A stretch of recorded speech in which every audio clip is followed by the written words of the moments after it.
Bien, pues muchas gracias, doctor, por tenerlo, por haber aceptado esta propuesta de compartirnos a las personas que estamos aquí trabajando para el gobierno del estado de San Luis Potosí. Y pues voy a dejar de compartir pantalla para que usted pues ya dé paso a su presentación, a su ponencia. Muchas gracias. Eh, bueno, primeramente agradecer a la Oficialía Mayor del Gobierno del Estado de San Luis Potosí por esta invitación y al maestro Rodolfo Monreal, quien se encargó de toda esta gestión, de esta intermediación para que se pudiera llevar a cabo esta pues charla, esta plática aquí hoy con ustedes, que bueno, me gustaría dividirla en dos partes, ¿no? Una primera parte más de exposición y una que sea más tipo diálogo, incluso tipo taller. Bueno, ya veremos la dinámica, ¿no? Eh, bueno, entonces voy a compartirles la pantalla. Bueno, nada más me dice el anfitrión inhabilitó la función de compartir pantalla de los participantes. No, a ver, espérame, Sí, dice, a ver, aquí estoy viendo, one participant can share, ajá, at time. Aquí está, ¿ya se quedó habilitada, doctor? a ver. A ver, chéquele. No, me sigue apareciendo lo mismo. ¿Todavía? Sí, Ay, Dios mío, a ver. Múltiples pero bueno, Ah, ya, ya, ya, mientras. Ah, ya, ok, ya, ya. Ajá. Ya, ahora sí. Ujú. ahora sí. Eso.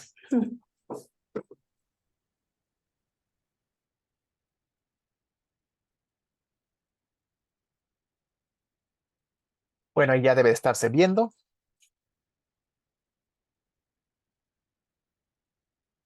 Pues tal cual como se acaba de mencionar hace un momento, este es el título, ¿no? La administración pública y la atención a personas con condición del espectro autista. Vamos ahorita a ver algunas características, las razones, pues, por la que todo funcionario público, pues, tiene que conocer esta condición, conocer a las personas y, sobre todo, pues, la atención que se le debe de dar por pues por varias normatividades, ¿no? En primer lugar, pues obviamente por la cuestión de derechos humanos, pero también por normatividades internacionales, nacionales y locales que hay, ¿no? En torno al tema, ¿no? Si vemos esta primera imagen, yo supongo que todo mundo identifica eh, cuál es la condición de estas cuatro personas, ¿no? Sí, o sea, identificamos arriba a la izquierda, pues una persona en silla de ruedas con una discapacidad motriz, pues a la derecha una persona que tiene un implante coclear, o sea, por lo tanto nos indica que tiene una discapacidad auditiva. Abajo una persona pues con un bastón y un perro guía, entonces quiere decir que tiene una discapacidad visual. Y bueno, al lado izquierdo abajo, una persona que por sus características físicas identificamos como una persona con síndrome de Down, ¿no? Eh, y entonces yo creo que todo el mundo sabemos y entendemos que pues estas personas requieren una atención especial, ¿sí? En todo, ¿no? Obviamente si somos funcionarios con atención al público, pues en esa atención tendremos que hacer una adecuación para atenderlas. Los edificios tendrán que tener una adecuación arquitectónica, pues para que pueda pasar la silla de ruedas, para que la persona con su bastón pues también le sea accesible el poder ingresar a los edificios y bueno, otras eh, medidas que se han tomado en cuenta, ¿no? Pero si yo les muestro la siguiente imagen, ¿notamos alguna situación con estas dos mujeres? A ver, alguien que me diga si le nota algo en especial, algo en particular a estas dos mujeres, ¿no? ¿Qué dicen? Pues no, ¿verdad? O sea, las vemos como dos mujeres, bueno, sí, son extranjeras, ¿no? La mujer que está a la izquierda, eh, de mayor edad, ella es la doctora Temple Grandin, se dice que es la autista más famosa del mundo, o sea, ella tiene una condición de autismo, eh, pero pues gracias a todo el trabajo que hubo con ella de inclusión, a la sensibilización que hubo con quienes la apoyaron en sus momentos de juventud, pues logró terminar una licenciatura, después una maestría y luego un doctorado, todo en cuestiones de agropecuarias. Y de hecho ahora tiene 3 doctorados honoris causa en diferentes universidades del mundo, ¿no? Y bueno, más conocida del lado derecho, que es esta jovencita Greta Thunberg, que bueno, ha sido activista, ¿no? Sobre todo por cuestiones de ambientales, y entonces por eso la conocemos más, y también con una condición del espectro autista más conocida como Asperger, ¿no? Pero bueno, si las vemos así a simple vista, pues decimos, pues no hay nada diferente en ellas, ¿no? Parece mm, que tienen la vista bien, la escucha, no se ve que tengan ningún problema de movilidad, entonces pues las vemos como personas comunes y corrientes, ¿no? Pero la condición del espectro autista, pues vamos a ver, tiene otras características y por lo mismo, pues entran en esta cuestión de discapacidad, ¿no? Bueno, Bueno, primeramente aquí les comparto un muy, pero muy resumido concepto del autismo, ¿no? El trastorno del espectro autista, o TEA, o en el ámbito mexicano también lo vamos a ver con SEA, más adelantito explicamos por qué SEA, con C. Eh, pues es un conjunto de dificultades, alteraciones que afectan, eh, obviamente, primeramente el desarrollo infantil. Es un desorden de tipo neurobiológico y bueno, acompañarán toda la vida a la persona, ¿no? A veces luego se cree que pues ya son adultos, ya no tienen dificultades, ¿no? O sea, las dificultades, si no se atienden desde la niñez, pues se llevarán hasta la etapa adulta, ¿no? Es una condición y un concepto clínico que lo podemos encontrar en 3 manuales, ¿no? El manual de la psiquiatría de la Asociación Psiquiátrica Estadounidense, el famoso DSM, ¿no? Que es el Manual Diagnóstico y Estadístico de Enfermedades Mentales, en su 5ª edición. También está la Clasificación Internacional de las Enfermedades, que es eh, el manual de la Organización Mundial de la Salud, y pongo ahí 10, 11, porque si bien la versión 11 entró en vigor desde febrero de hace 2 años, 2021, realmente no ha entrado en vigor en México, y así lo han dicho las autoridades de la Secretaría de Salud, porque no nada más es un manual conceptual, sino procedimental, ¿sí? O sea, ¿qué quiere decir esto? Que se requieren pues varias cuestiones, perdón, aquí se movió tantito, varias cuestiones para aplicarse, varias cuestiones para que los procedimientos realmente se apliquen, ¿no?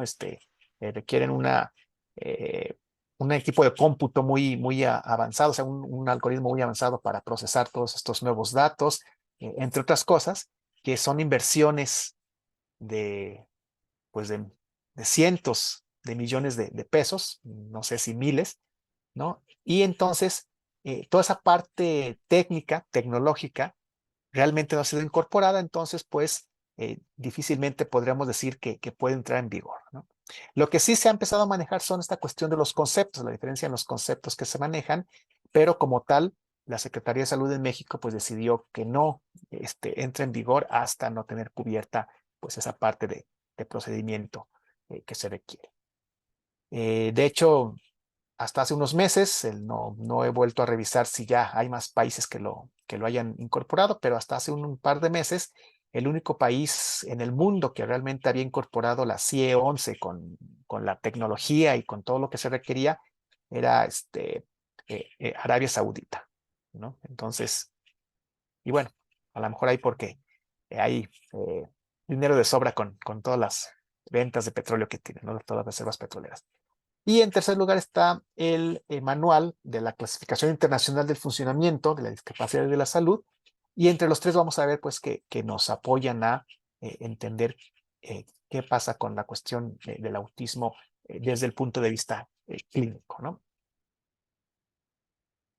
El primero, pues el manual de la Asociación de Psiquiatría estadounidense, el DSM-5. Este ya es un manual que tiene 10 años de que se expidió.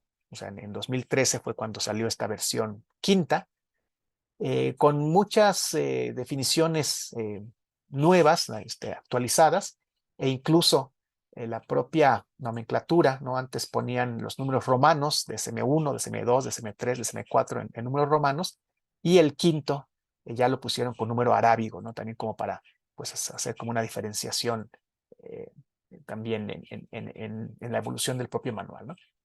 Y dentro de este manual, pues vemos que el autismo tiene 3 grados. eh, el grado 1 es el que necesita menos ayuda. Sí, digo, finalmente sí se requieren los apoyos, pero en menor medida. El 2 notablemente y el 3 pues mucho apoyo se requiere, ¿no? Sobre todo también se ven en estas dos variables, en la comunicación social y en los comportamientos restringidos y repetitivos, que es muy característico de las personas con autismo, ¿no? La cuestión de la comunicación social, que son personas muy literales, que a veces no entienden el doble sentido, no entienden los chistes, se les complica la cuestión ahí precisamente de la comunicación social, ¿no? Muchas cuestiones que aprendemos imitando a otros, pero si no entendemos bien lo que significa o cómo queremos, o lo que queremos expresar, pues ahí hay una dificultad, ¿no? Y entonces son los de grado 1, por lo general, los que nos demandarán algún servicio, algún apoyo directamente, y también los de 2 y 3, pero los servicios que requieren pues para su apoyo para su vida diaria, ¿no? Estoy pensando pues en cuestiones de salud, en cuestiones de terapias, en cuestiones de ese tipo, ¿sí? Eh, que, bueno, también tendrán que solicitarse a veces a través de los padres o de asociaciones de familia, ¿no?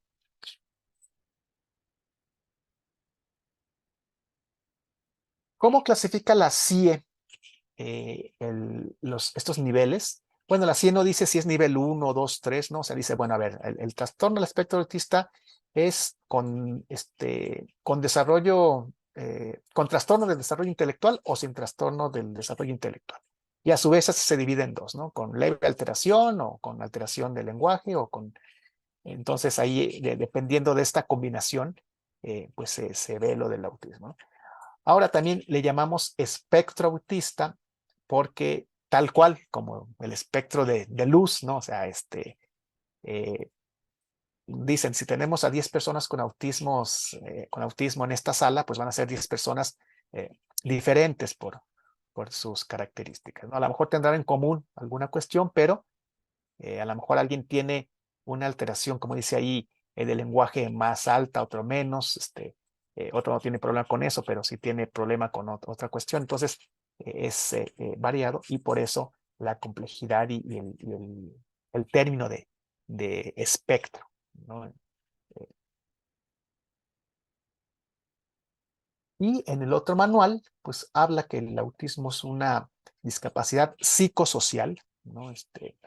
Y bueno, ahí también una muy breve resumen de lo que es lo que viene ahí en el manual y subrayamos la cuestión de las habilidades interpersonales necesarias para establecer interacciones sociales recíprocas, ¿no? Lo que les decían. Si de repente, pues, no sé cómo interactuar o hay una situación en ese sentido, pues es donde se complica para las personas con Asperger, y les digo, sobre todo las que son muy funcionales, que pueden estar en todos los niveles educativos, ¿no?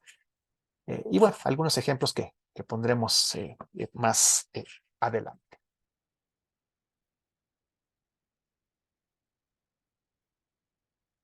Y bueno, entonces, ¿por qué decimos que es una discapacidad? Porque también luego nos encontramos mucho este debate, un debate informal, pues en el sentido que es el debate dentro de las redes sociales, debates entre personas en los eventos, en los congresos, pero no un debate formal que nosotros podamos ver o seguir en discusiones de revistas académicas o a otro nivel, ¿no? Pero sí es un debate que dice, bueno, ¿es discapacidad? ¿No es discapacidad? Unos dicen que sí, otros dicen que no, dan sus razones, pero bueno, vimos que la CIF sí lo menciona como una discapacidad de tipo psicosocial, no intelectual, porque también muchos dicen, es intelectual o mental, ¿no? Bueno, lo define así tal cual, psicosocial.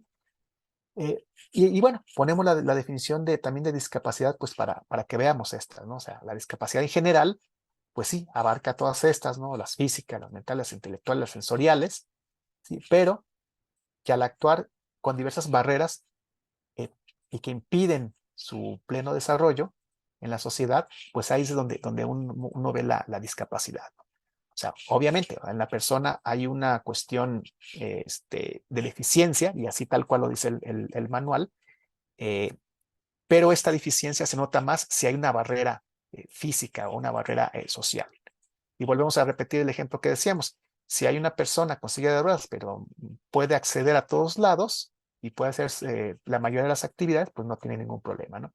Pero si llega a la escuela o al hospital o a la oficina de gobierno y resulta que son 10 escalones para subir, pues ya ahí obviamente se va a hacer presente esta discapacidad y ya hay una cuestión de, de situación que va a estar ahí diferenciada, ¿no? Se supone pues que desde hace años ya se empezó con esta política de hacer accesibles los edificios, al menos en esta cuestión de arquitectónica, ¿no? Pero pues también a la fecha todavía vemos que hay muchísimos que no lo son, y sobre todo cuando son edificios históricos, que es difícil intervenir en un edificio histórico que está protegido por otro tipo de legislación, desde internacional hasta local, ¿no? Pero bueno, finalmente tiene que resolverse esta situación. Y son estas barreras también las que, como veremos en algún momento, pues impiden que estas personas con autismo pues realmente tengan una participación plena y efectiva, ¿no? Ya lo veremos ahorita en un momento. Bueno, aquí también estos diversos factores, y también visto desde un poco más desde el ámbito conceptual, ¿no? De precisamente la discapacidad, donde desde el modelo médico, pues la discapacidad la vemos como algo que tiene que ser rehabilitado, ¿no? Bueno, es una persona que no tiene, que tiene problemas con la movilidad. Bueno, hay que darle rehabilitación para que se pueda mover, y si no es posible por alguna lesión en el propio cuerpo, bueno, hay que adaptarle algo para que pueda moverse, ¿no? O sea, estamos pues el discurso es hacia la rehabilitación en todo sentido, ¿no? Cuando desde el modelo social, pues es más verlos y observarlos y entenderlos como parte de una diversidad, ¿sí? O sea, esta diversidad, y por lo tanto, pues no nada más es diversidad de cuerpos, que luego esa es una teoría y un enfoque muy interesante, esto de los cuerpos, pero pues visto también desde un ámbito más sociológico, pues vemos la cuestión de las minorías culturales, vemos otro tipo de situaciones, y que les digo, también va ligado a esto, ¿no? Porque, por ejemplo, la CIE-10 estaba el concepto de síndrome de Asperger dentro del autismo, ¿no? Y muchas personas, cuando se diagnosticaron en estos certificados de discapacidad que emiten las secretarías de salud de los estados, sí, o sea, dice síndrome de Asperger o Asperger, ¿no? Pero luego en la CIE 11 ya no viene este concepto de Asperger, veladamente, porque realmente si uno lee, sí hace referencia a un Asperger, pero luego de repente como que no tan claro, pero digo, eh, pero está la discusión en que pues ya desapareció del DCM, ya desapareció de la CIE, y por lo tanto, pues el Asperger ya no existe, ¿no? Como si fuera algo que se pudiera borrar eh, de inmediato. Y desde la investigación que hemos hecho, decimos, bueno, si lo fusionaron o no al trastorno del espectro autista, ¿qué pasa con todos aquellos que pues en algún momento fueron diagnosticados con Asperger, pero que más allá del diagnóstico, pues crearon una identidad, crearon pertenencia a un grupo, etcétera, ¿no? A lo mejor aquí en México es más difícil encontrar estos grupos, pero sí los encontramos sobre todo en Estados Unidos y en Europa, donde hay una identidad de lo que es ser Asperger, ¿no? Tal cual. Entonces, pues eso también conlleva decir, pues no pueden borrar un concepto nada más porque un grupo de médicos se reunió y dijeron ya no, ¿sí? Incluso por ahí algunos más radicales dicen que el hacer eso equivale al genocidio, ¿no? O sea, tratar de borrar a un grupo, quitarle su identidad, sus hábitos culturales, etcétera. Bueno, lo equiparan a eso, ¿no? Una postura un tanto radical, pero que tampoco no está tan equivocada, ¿no? Y bueno, también esto que decíamos dentro del espectro, pues influyen en todos estos factores, ¿no? Dependiendo de la atención que se tiene, dependiendo los niveles de estudio, ¿no? La dinámica familiar, el tipo de vivienda, los usos, las distancias, ¿no? No es lo mismo una persona que puede ir a rehabilitación y a terapias más bien, a terapias en un centro que no esté tan lejos, a aquellos que cruzan toda una ciudad para buscando el mejor centro terapéutico de la ciudad, ¿no? Este, Acá en Guadalajara, por ejemplo, pues de repente eh, mamás que llevan que viven en Tonala y que de repente tienen que trasladarse hasta Zapopan y bueno, tienen que cruzar prácticamente toda la ciudad, ¿no? Para los que conocen la ciudad de Guadalajara. Y eso, pues, claro que tiene una repercusión en los niños o los jóvenes, ¿no? Y a nivel macro, pues también lo que nos toca ahora sí a nosotros, y parte de esta plática, pues es esta cuestión de qué pasa con las políticas públicas, con la normatividad, con las instituciones, ¿no? Y cómo respondemos a estas necesidades y exigencias, ¿no? Y bueno, pues, ¿cuál es el contexto, no? El contexto es que, pues, no hay estadísticas, ¿sí? No hay una estadística oficial en México.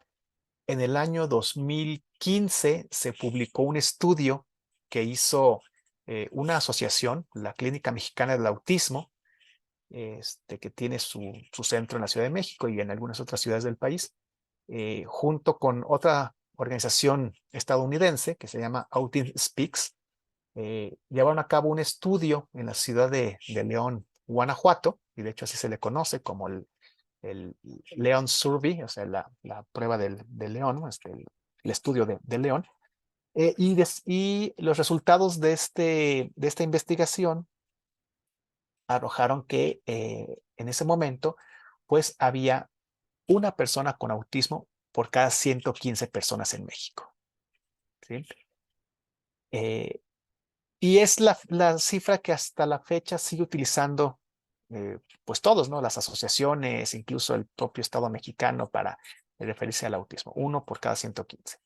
Pero vemos otras estadísticas a nivel estadounidense, a nivel europeo, que una por cada 88, incluso uno por cada 66, y la otra vez en un congreso escuchábamos que una por cada 43, ¿no? Entonces uno diría, bueno, realmente habría que ver en qué se basan para decir que una por cada 43 personas, ¿no? ¿Dónde o cómo están tomando en cuenta ese estudio, ¿no? Sin dudarlo, pues, pero también en una plática con el INEGI nos decían, bueno, es que habría que ver también el contexto, el analizar las estadísticas, la información. Dice, porque si realmente fuera uno por cada 43, pues imagínense en una cuadra, no simplemente decimos, en nuestra cuadra, ¿cuántos vecinos somos en una cuadra, ¿no? De normal, ¿no? Pues no sé, a lo mejor 100 personas, ¿no? Vivimos en una cuadra. De esas 100 personas, si es uno por cada 43, quiere decir que tendría que haber dos personas con autismo en nuestra propia cuadra, ¿no? Y entonces, ¿es así, no es así? Y bueno, son cuestiones así muy interesantes que nos llevan pues a este diálogo, a cuestionar los datos, eh, a aportar las pruebas pues para decir, no, es cierto, a lo mejor en este barrio no, pero resulta que en otro hay 5, no nomás hay 2, sino que hay 5, entonces de repente ahí eh, puede ser que se compensen esas cifras, ¿no? Pero bueno, realmente de manera oficial no hay.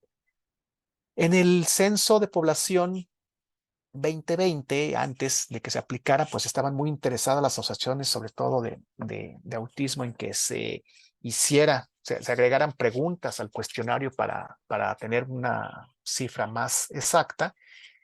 Eh, pero también el propio INEGI nos explicaba que no se trata nada más de poner la pregunta en el cuestionario, ¿no? Decía, la verdad es que cada pregunta del cuestionario eh, tiene un valor. Y bueno, esto nos lo dijeron nos lo dijeron en 2019, ¿no? Entonces, antes de que se aplicara el 2020, quién sabe si haya subido el valor, pues, con el censo 2020. Pero decían, para el censo 2000, el intermedio, el 2015, cada pregunta tenía un costo de 150 millones de pesos, ¿sí? Y decía, ¿por qué esta cantidad? Bueno, porque no nada más es, repito, pues póngala ahí en el cuestionario y ya, sino decía, a ver, el poder, el que el entrevistador se tarde 1 o 2 minutos más haciendo 1 o 2 preguntas, pues repercute en el tiempo, repercute después en el vaciado de la información, en cómo analizamos, en cómo estamos haciendo los algoritmos que utiliza el INEGI y todo eso. Entonces, toda esa logística eh, resulta que le daba un valor de 150 millones de pesos a cada pregunta, ¿no? Y entonces por eso decían ahí, es una cuestión pues de dinero, o sea, ¿quién va a poner los dineros? Decían en primer lugar ellos, ¿no? Y donde sí se tomó en cuenta y tampoco no realmente no nos aporta mucha información fue eh, en el cuestionario ampliado, ¿sí? Que obviamente pues no, ese cuestionario ampliado solamente se hacía en algunas casas aleatoriamente y que realmente no representaba así como una cifra como para poder utilizar, ¿no? Entonces pues seguimos con ese problema de las estadísticas, ¿no? Tenemos escasez de profesionistas especializados, eso también es cierto, ¿no? Luego de repente en el propio Seguro Social, pues nada más hay un neurólogo y de repente si el neurólogo, como suele irse muy seguido de vacaciones, se va 15 días de vacaciones, entonces pues ya regresó, ya se le atrasó el trabajo y para ver a la cantidad de, este, de población que tiene el Seguro Social, pues es cada 6 meses te ve y bueno, obviamente sabemos que una terapia para una persona con autismo, pues tiene que ser de 2, 3 veces hasta más por semana, ¿no? Entonces imagínense, cada 6 meses y bueno, a ver qué sucede ahí, ¿no? También no se siguen los protocolos para el diagnóstico temprano, a pesar de que está en la normatividad, lo veremos en un momento. Eh, el seguimiento y atención integral y multidisciplinaria también, de repente parece que ha avanzado un poco más para educación básica, pero no para los demás niveles educativos, para personas con autismo. Eh, Volvemos a ver pues que la intervención médica está eh, privilegiada antes que la psicoeducativa, ¿no? Bueno, tiene alguna trastorno del espectro autista, pues entonces la medicación es lo primero que se ofrece, ¿no? También, o sea, hay escasa capacitación, pocos manuales, ¿no? También no hay campañas de información y sensibilización. Por eso digo, festejamos luego tanto que haya de repente que alguna empresa grande tenga una campaña de este tipo, ¿no? Hace un par de años, si no me equivoco, Volaris hizo una campaña para los niños jóvenes dentro del espectro que viajaban pues, en avión, e hizo una campaña de pues qué podía pasar cuando uno de estos niños pues podía ahí tener alguna situación en el avión, qué había que hacer, que la tranquilidad, todas estas cuestiones, ¿no? Pero pues luego son contadas este tipo de campañas que se llevan a cabo. La falta de promoción de la cultura del respeto a los derechos y bueno, no nada más en el tema de autismo, yo creo que en el de todas las personas con discapacidad y otros más, ¿no? El poco acceso y accesibilidad para ejercer sus derechos y servicios, ¿sí? Que tiene que ver mucho pues, con esta cuestión de la administración pública, también vamos a abundar en ello en un momento. Eh, a mayor edad de las personas en el espectro autista es menor las opciones de atención. Y de repente, pues sí vemos que encontramos un poco más fácil las terapias para niños, los espacios en las escuelas, en la primaria, en la secundaria para los jóvenes, pero luego va aumentando el nivel, en este caso educativo, y se van cerrando estos apoyos, ¿no? Como les decía, de repente piensan, bueno, ya es un adulto, pues ya no requiere el acompañamiento, ya no requiere el apoyo, ¿no? Y sí, o sea, y eso ha sido pues una situación en educación superior que también ha causado pues muchos problemas por esta falta de atención y sobre todo de sensibilización, ¿no? Lo veremos, ¿no? Y bueno, los escasos avances en materia de educación, de inclusión educativa, laboral, pero pues yo diría de todos, ¿no?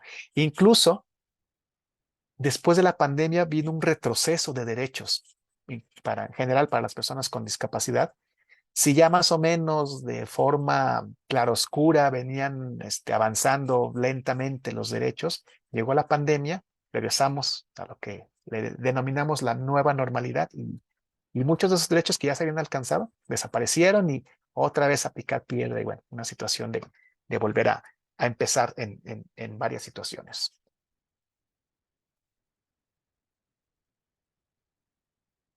Y bueno, la realidad es esta, ¿no? Y sobre todo en el caso de,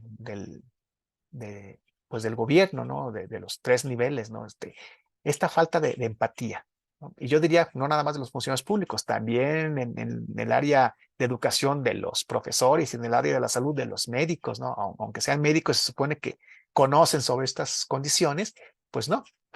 Incluso como anécdota podemos decir que las charlas, capacitaciones que hemos hecho al interior de la propia Universidad de Guadalajara en los diferentes campus universitarios, los profesionistas, los profesores que están más reacios a dejarse apoyar son los médicos, curiosamente, ¿no? Entonces, sí ha sido muy complicado con los médicos. Pero entonces es esta falta de empatía, esta falta de sensibilización, ¿no? Y esto lo tenemos pues con la capacitación continua, que pues a veces está o no está. Y también yo le decía, bueno, de nada nos sirve que tengamos 10 cursos de capacitación al año en el tema si no somos sensibles y si no lo vamos a aplicar. Sí, o sea, eso también pues es cierto, ¿no? Tengo 10 cursos, pero pues me sigo portando igual, entonces pues de qué me sirven estos cursos? Y como veremos también pues el cumplimiento de la normatividad y de la reglamentación. Bueno, y entonces uno diría, bueno, entonces, pues, ¿tenemos o no tenemos reglamentación? ¿O por qué estamos ahí con tantos problemas? ¿Por qué estamos con tanta legata? ¿Qué pasa? No, no, tenemos reglamentación muy precisa, ¿no?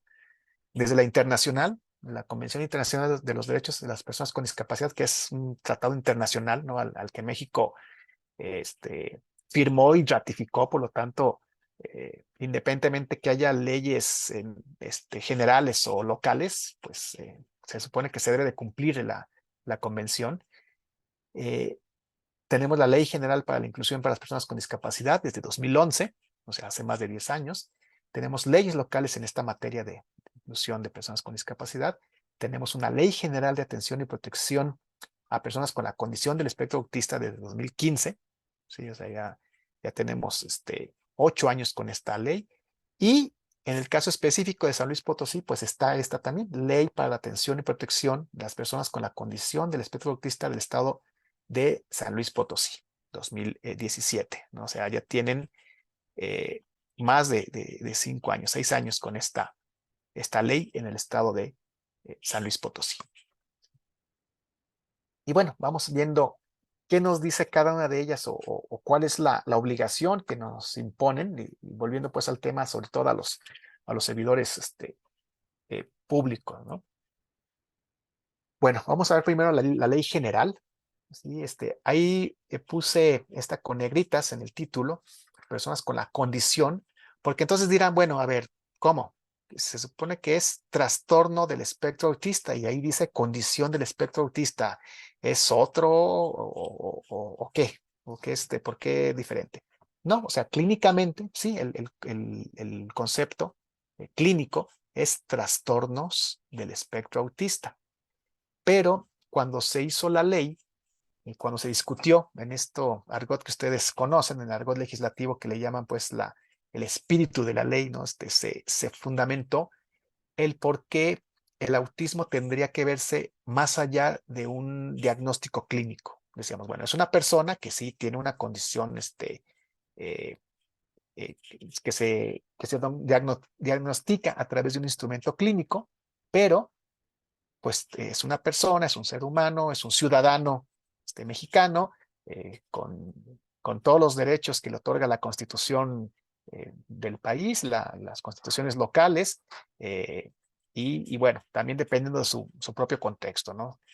Entonces, por eso en la ley se le puso condición del espectro autista.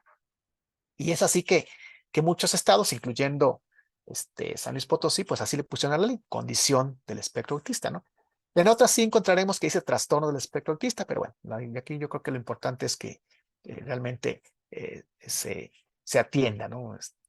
Pero bueno, es por eso que encontraremos, incluso en la bibliografía, encontraremos en la legislación, en las conferencias, en todo lo que es de extensión, eh, el término de esta manera, ¿no? Condición del espectro autista, ¿sí? Y bueno, ustedes ya sabrán que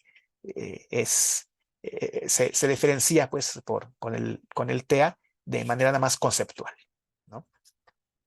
Bueno, esta ley se promulgó y publicó el 30 de abril de 2015, está en vigor desde el 1 de mayo de ese año.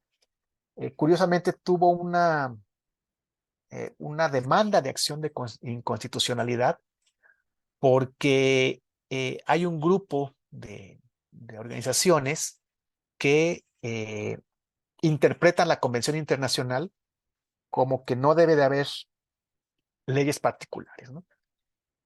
¿Y por qué no debe de haber leyes particulares? Porque ellos dicen, bueno, si la Convención dice que todas las personas con discapacidad son iguales ante la ley, pues ¿por qué vamos a tener leyes diferenciadas? ¿No? O sea, si eres igual, si tienes los mismos derechos, pues te acoges a lo que diga la Constitución, a lo que digan las demás leyes y no debe de haber ningún problema, ¿no? Bueno, idealmente así tendría que ser. Sin embargo, pues sabemos que aquí en México no estamos y no vivimos con el ideal. Y pues dentro de las discapacidades, el autismo siempre ha sido una discapacidad invisible, no era como las imágenes que les ponía hace un momento. Este, y por ahí también el ejemplo que hemos puesto en otras este, sesiones, ¿no? Decimos, a ver, si tú ves que viene una persona con bastón, no le vas a poner el pie, ¿verdad? Para que se tropiece, ¿verdad? O sea, entendemos y al contrario, lo apoyamos, ¿no? Si vemos que está en la esquina una persona con bastón, bueno, hasta le apoyamos a cruzar, o sea, no. Entonces, eh, porque vemos que requiere un apoyo, ¿no? En cambio, las personas con autismo, pues no, los vemos primeramente normales y de seguro también han escuchado esas anécdotas, ¿no? Donde, pues, algún niño o niña dentro del espectro en un centro comercial tiene alguna situación, se tira al suelo, empieza a patalear y no falta por ahí las personas que dicen, ay, pues mira, qué chiquillo o chiquilla tan grosera, tan mal educada, si yo fuera la mamá ya la hubiera levantado y hubiera puesto 3 nalgadas y bueno, comentarios de ese tipo, ¿no? Porque obviamente pues no entendemos qué es lo que está sucediendo y vemos al niño o niña normal que no tiene nada físicamente, entonces decimos pues es un niño berrinchudo, ¿no? Pero eso más allá pues de lo que vemos como personas comunes y corrientes, pues también lo veían las instituciones, ¿no? Acá en Guadalajara, por ejemplo, en los talleres que da el DIF para personas con discapacidad, y de repente decían, sí, en efecto, tenemos talleres para personas con discapacidad visual, con personas con discapacidad auditiva, de personas con poca movilidad. Ah, pero para autismo no, porque pues no sabemos a ellos qué darles, cómo tratarlos. Entonces eran, de repente, más discriminados dentro de un grupo ya discriminado. Y por esta y de seguro cientos de anécdotas que hay alrededor, eh, se decidió por parte de un grupo de legisladores federales encabezadas por una mamá en ese momento un niño o ya un joven con este autismo, pues llevar a cabo esta iniciativa de ley, ¿no? Porque decía, bueno, claro, si trataran a mi hijo igual que todos, pues no tendría problema, pero el problema es de que de entrada lo discriminan y no voy a estar todo el tiempo explicando cuál es la condición de mi hijo y ahí perdiendo el tiempo, o cuando él esté solo, cómo va a estar ahí explicándole a los demás cuál es su condición, ¿no? Entonces, pues por eso la ley y pensando que a lo mejor realmente si llegáramos a ese ideal de que a todos nos tratamos igual, pues a lo mejor realmente ese día ya no requeriremos la ley, ¿no? Pero por lo pronto, pues se requiere. Pero bueno, después de este paréntesis grande, volviendo a eso de que estas organizaciones decían, no, no, pues no debe de haber leyes particulares, metieron la acción de inconstitucionalidad. eh, Esto se tardó 6 meses en discutirse, ¿no? Por parte de la Corte, y la Corte finalmente pues validó la ley. Dijo, no, sí, es correcto, la ley no es inconstitucional, es válida. Incluso quienes hemos estudiado el tema decimos, al contrario, en vez de que la convención prohíba, la convención dice que se permiten todas aquellas acciones que apoyen a las personas con discapacidad. Y si en este caso, a través de la ley se apoya a las personas con autismo, bueno, quiere decir que está dentro también de lo que dice la propia convención. Pero bueno, eso ha sido una discusión larga, ¿no? Lo del que haya o no haya leyes específicas para personas con alguna discapacidad. Entonces, finalmente, la ley es legal, constitucional, desde el 18 de febrero de 2016. Lo único que quitó la Corte fue, la ley hacía mención de un certificado de habilitación laboral, ¿sí? Y eso lo quitó la Corte, pero no porque fuera inconstitucional para la persona, para que dijeran es que si le doy un certificado de habilitación laboral es inconstitucional, no, sino más bien fue como una medida de protección a los patrones, porque decía, si una persona con autismo llega a un trabajo y trae su certificado de habilitación laboral y pues el dueño, el empresario, el patrón le dice, no, pues no. Entonces ahí la persona con autismo podría, o sea, un supuesto, podría demandar porque dice, bueno, si yo traigo mi certificado de habilitación, ¿por qué no me contratas? ¿No? Entonces, más bien fue una protección hacia los empresarios, ¿no? Que realmente que hubiera sido, eh, este, que perjudicara o que hubiera sido inconstitucional para las personas con autismo.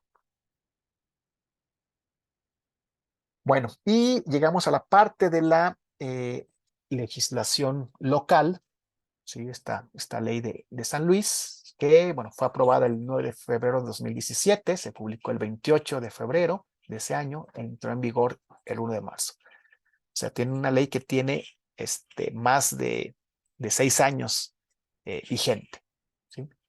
Y aquí, no sé si se alcanza a ver bien, extracté un par de artículos que me parece que son pues, de los más importantes. Es una ley que tiene 41 artículos actualmente. Y bueno, extracté algunos que me parecen a mí que son de los más importantes, ¿no? En primer lugar, pues subraya, ¿no? Que el cumplimiento de lo dispuesto en esta ley y las dependencias y entidades de la administración pública estatal y municipal formularán respecto de los asuntos de su competencia, propuestas de programas, objetivos, metas, estrategias y acciones, ¿no? Así como sus previsiones presupuestarias. Ya en un momento ustedes me contarán qué tanto se ha cumplido esto, ¿no? Ya ustedes me dirán, pues sí, totalmente, la mitad, o de ser autocríticos, sí, pues ni siquiera sabíamos que existía ese artículo, ¿no? Entonces, volvemos a subrayar, ¿no? O sea, los asuntos de cada una de las dependencias gubernamentales se supone que tendrían que hacer propuestas para que la comisión intersecretarial, que veremos en un momento, pues haga estos programas y metas y estrategias y acciones y todo ello, ¿no? Este siguiente artículo, ¿no? De cómo se integra esta comisión que les acabo de señalar, la comisión intersecretarial, me parece que tiene otro nombre allá en San Luis, pero bueno, la preside la persona titular del Poder Ejecutivo, que casi siempre pues más bien manda o pone a un representante, ¿no? Muy pocas veces realmente el Ejecutivo como tal, el gobernador como tal, pues asiste a esta comisión, ¿no? Siempre nombra a alguien. La Secretaría Técnica a cargo de la Secretaría de Salud, que también luego no está el secretario, manda a alguno de los otros secretarios o subsecretarios de la dependencia, ¿no? Y bueno, las siguientes vocalías, ¿no? La Secretaría General de Gobierno, la de Educación, porque bueno, yo siempre he dicho, salud y educación son los pilares más importantes para el desarrollo y la formación de personas dentro del espectro autista. La Secretaría del Trabajo, ¿sí?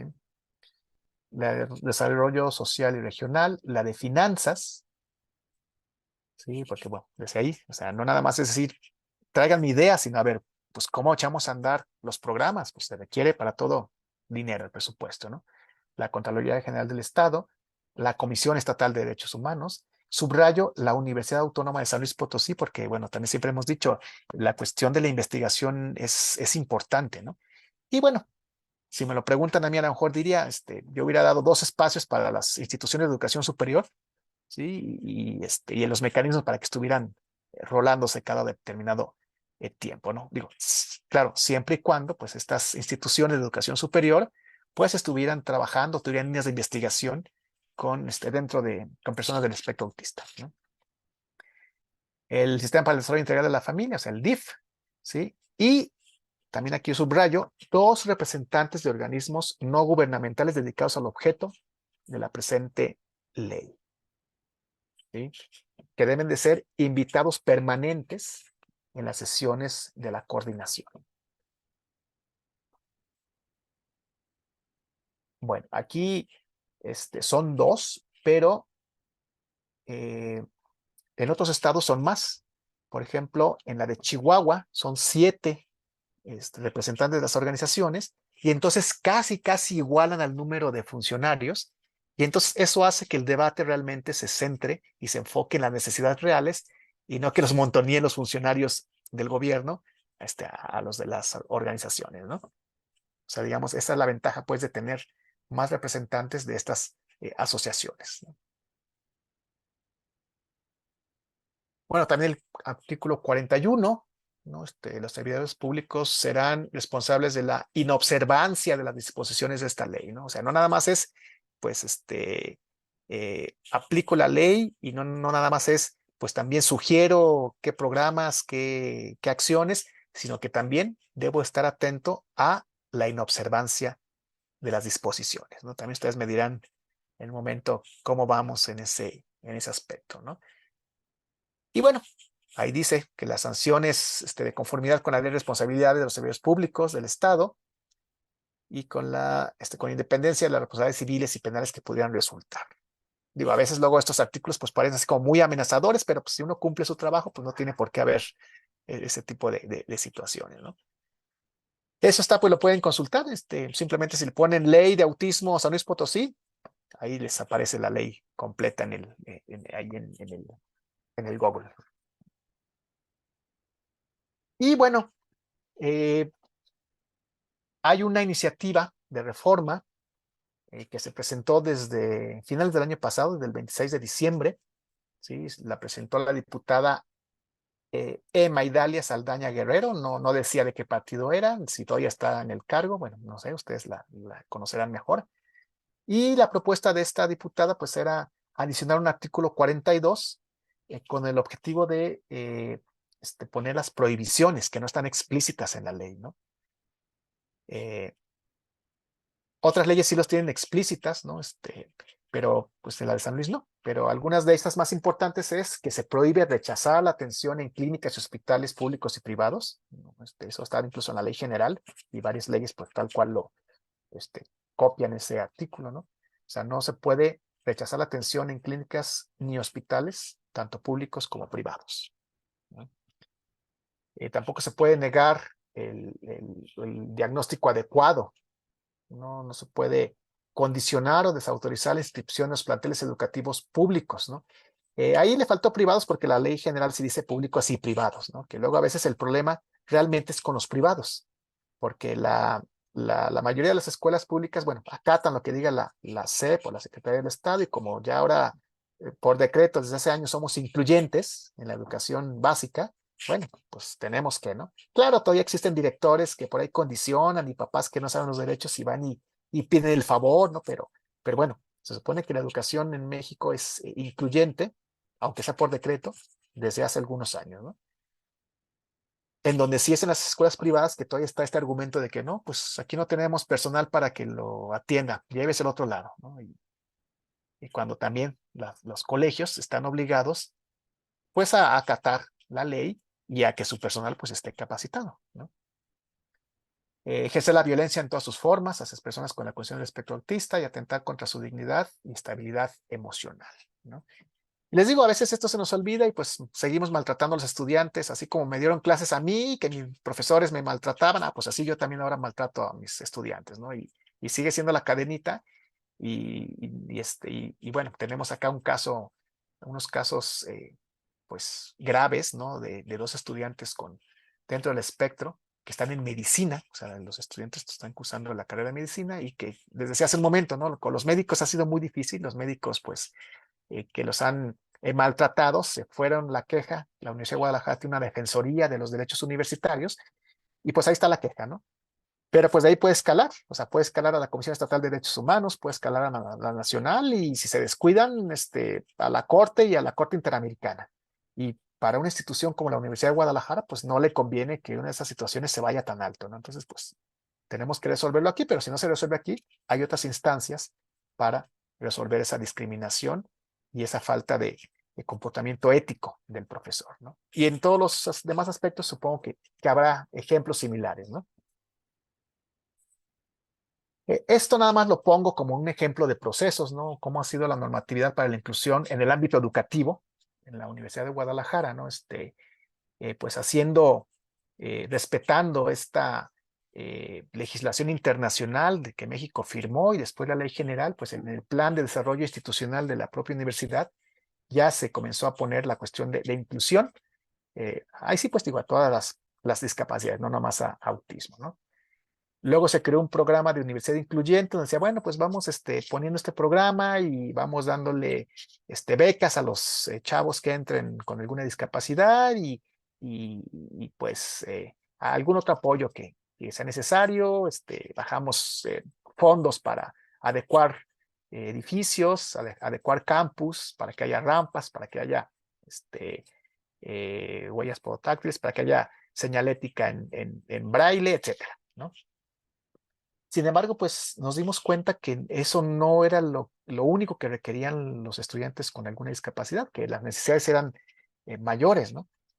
Y entonces se crea la unidad de inclusión eh, y comienza pues a haber más apoyos, aunque en el ámbito material, ¿no? Incluso ahora acá en la Universidad de Guadalajara, desde que la persona es aspirante, puede solicitar apoyos para que el examen de admisión se le haga en el aula incluyente, así le llaman, ¿no? ¿Y qué es estos apoyos? Bueno, que se le da mucho más tiempo del normal, creo que normal son como 3 horas y media para hacer un examen de admisión, pues acá se les da el tiempo que necesiten, ¿no? A mí me ha tocado que me han invitado a apoyar a algunas personas dentro del espectro a hacer el examen y pues 5, 6, 7 horas, ¿no?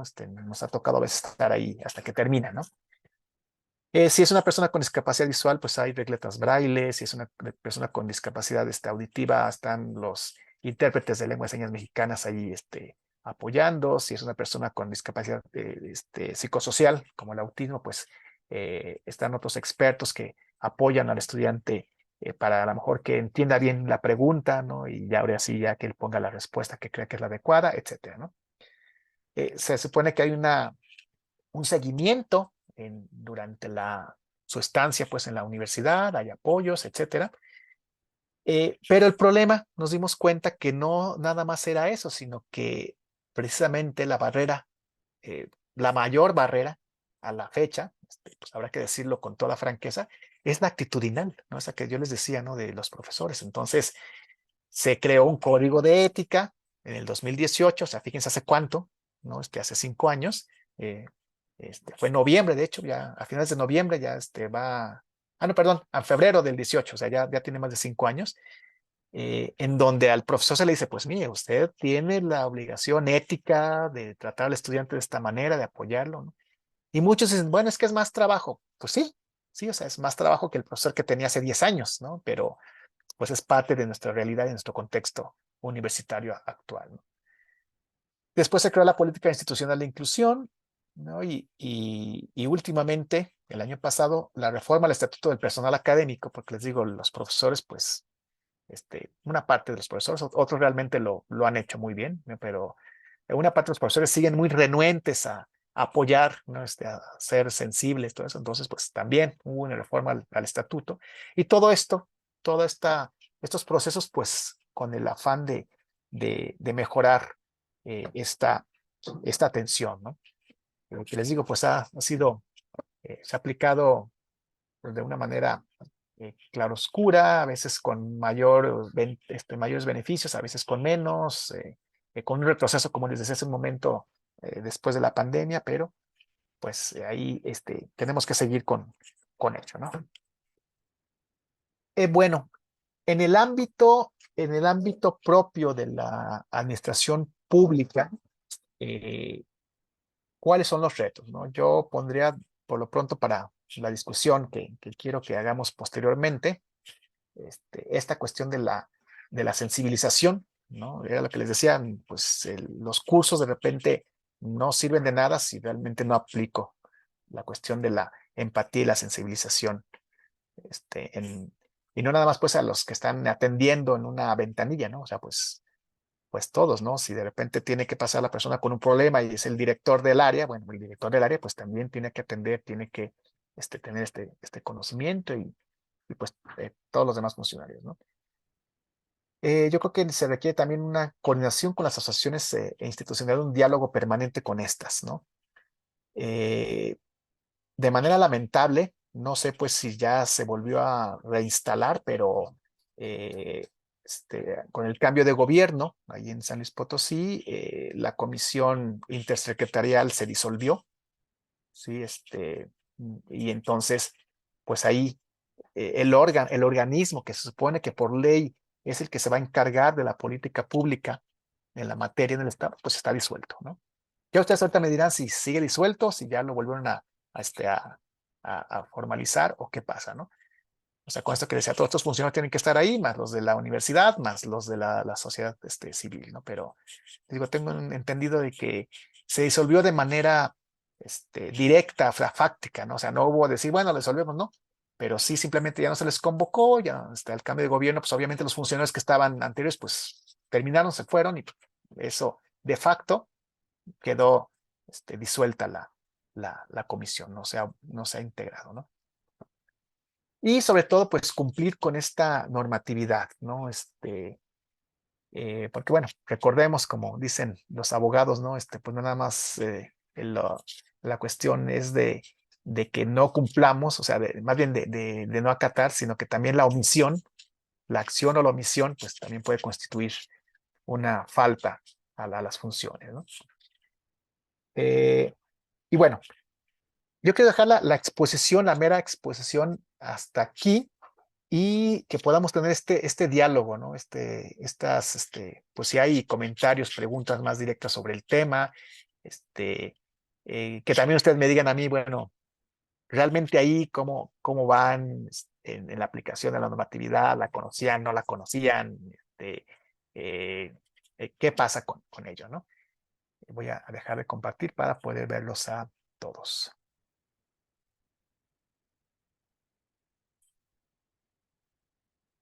Entonces, pues, micrófonos abiertos, ¿no? Aquí no sé quién quiera participar y en pues, intercambio en este diálogo, intercambio de opiniones, de expectativas de todo esto.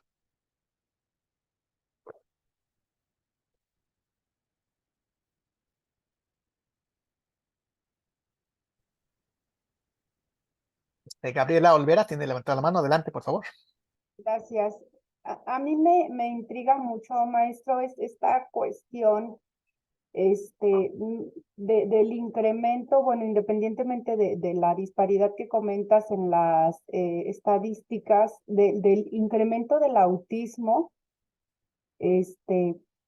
Hace algún tiempo, bueno, estaban las investigaciones, ya se ha dado un poco luz, qué es lo que está produciendo este aumento de personas con espectro autista.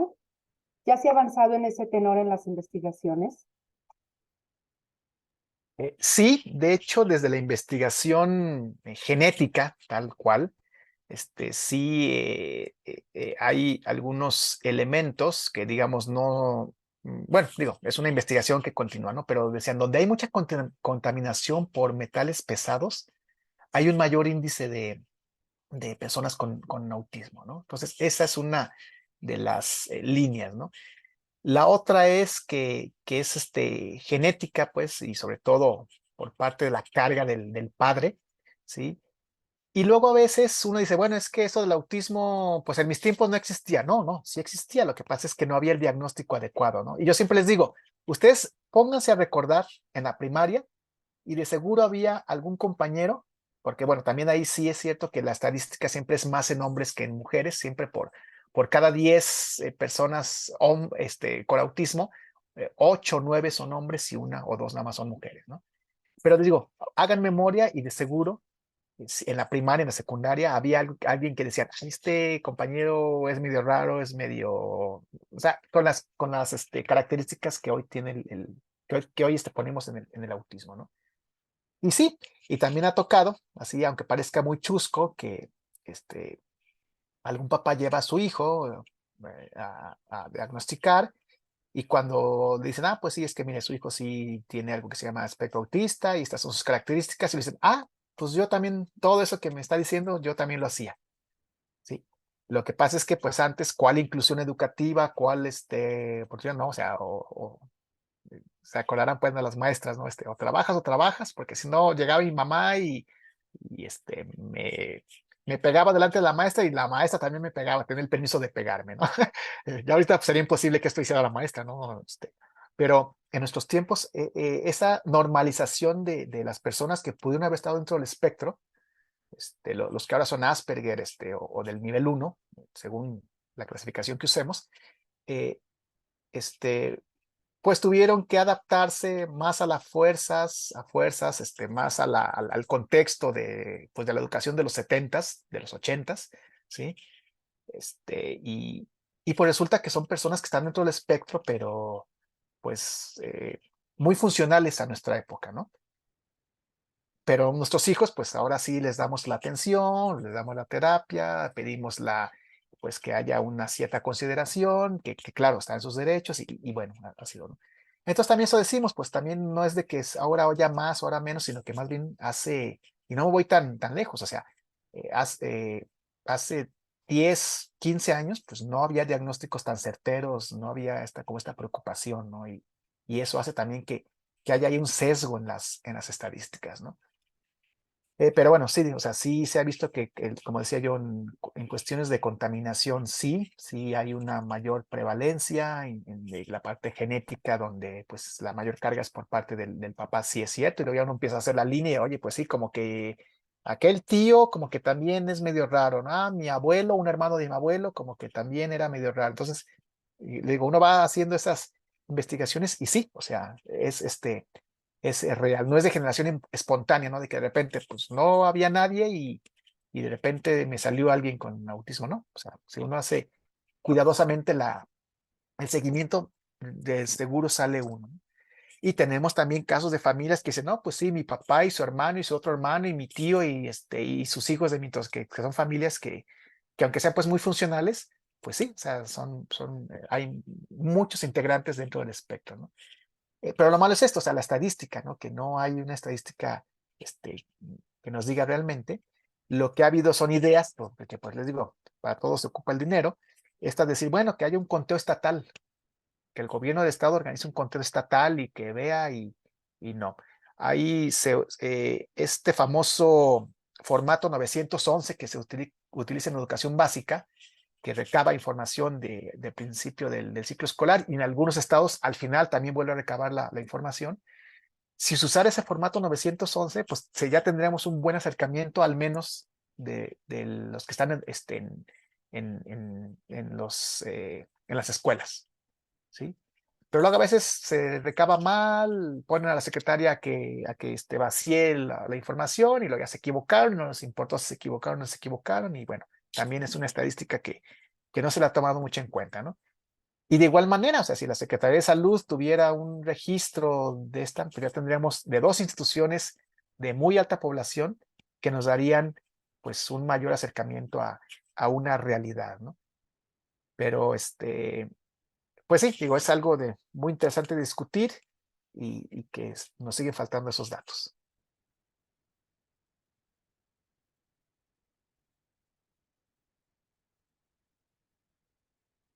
A ver, ¿quién más? Anímense. O cuéntenme, o sea, en sus dependencias, esta atención Y bueno, vámonos poniendo general para las personas con discapacidad y después como para las personas con dentro del espectro, ¿les ha funcionado? ¿No les ha funcionado? ¿Qué ha sucedido? Erika, adelante, por favor. Hola, buenas tardes. Buenas Yo tardes. estoy en fiscalía. ¿Sí me escuchas? Sí, ok. Estoy en fiscalía en el área de atención inmediata. Recibimos pues diariamente gente que van a poner denuncias, levantamiento de actas. Soy mamá de un niño dentro del espectro y pues me siento muy afortunada, la verdad, porque he aprendido a detectar a los usuarios que he tenido, pero pues la parte triste que me ha tocado ver cómo pues mis jefes, tengo un excelente jefe, pero no tiene esa empatía, no tiene pues no lo tiene, y para mí es muy triste porque yo he visto cómo a veces pues sí, los trata mal, o dice pues la palabra que la verdad yo como mamá nunca quiero escuchar que le digan a mi hijo, ay, se está loco, y pues es muy frustrante, pero sí he tenido yo el entendimiento con él de decirle, esta persona tiene una condición, ya la detecté, ya la vi, me siento muy afortunada de poder, yo detectar a una persona así. Me han tocado, en una ocasión un chico me dijo, yo traigo mi lapicero, no quiso usar mi lapicero, y pues sí tenía ahí, en el tiempo que estuve yo con él, pues yo me di cuenta, y pues sí, creo que hice mi trabajo bien con él. Y son cosas que me llenan mucho de satisfacción porque yo lo puedo hacer, pero hay que enseñar, creo que nos falta mucho. En mi dependencia creo que falta, no, demasiado instruir, enseñar, este, decirles, oye, estas personas existen y necesitan algo muy especial para ellas, porque, pues sí, me toca ver desgraciadamente que no se les da el trato que debe de ser. Muchas gracias. Muchas gracias, Erika, por el comentario. Sí, y fíjense que a veces no se necesita tampoco invertir los miles de pesos en capacitación, ¿no? Simplemente que estemos dispuestos a ser sensibles y tener empatía con estas personas, ¿no? Y conocer las características, porque, por ejemplo, una de las características es de que a una persona con Asperger, eh, le tienes que decir las cosas así de punto por punto, ¿no? Entonces, imagínense, poniendo el caso, pues, de la fiscalía, ¿no? Si de repente llegan por alguna situación y dicen, pues sí, mira, es que, agarra ahí el formato y llénalo, por decir algo, ¿no? Bueno, sí, pero ¿cómo lo lleno? ¿Qué tengo que poner? Y ahora sí, o sea, como dicen, de punto por punto, sí, claro que eso pues, nos ayudaría mucho si tuviéramos a lo mejor un cartel o algo ahí diciendo, a ver, primeramente, eh, el paso 1, luego paso 2 y paso 3, ¿no?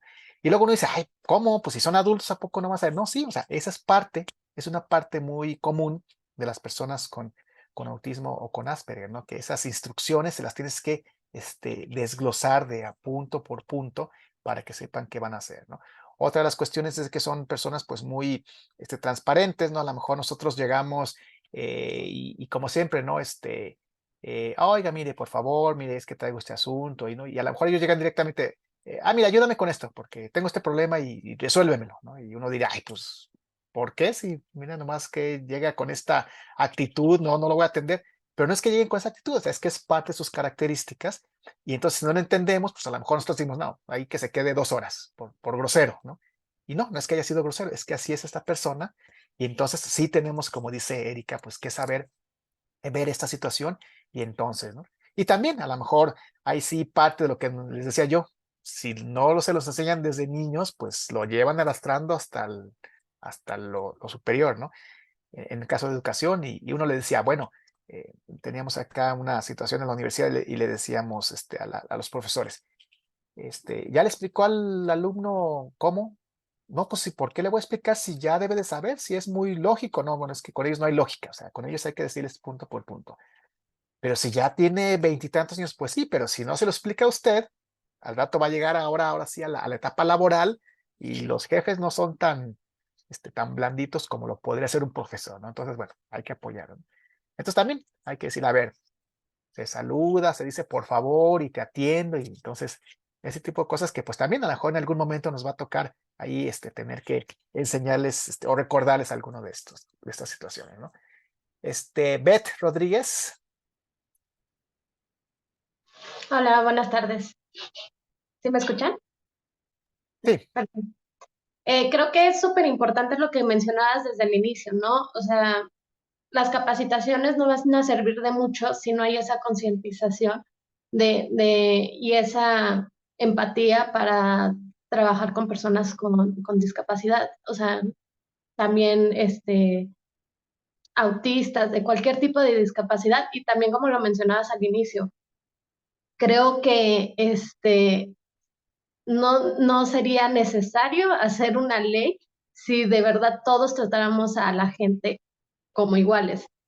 Creo que cuando tengamos esa capacidad de trabajar y de ver a todos de una forma igualitaria, pues va a ser más fácil llevar a cabo estas legislaciones o estas leyes que deberían de ser para todos o que todos deberían de tener derecho a estas cosas tan comunes, ¿no? Para nosotros y que no está al alcance de ellos.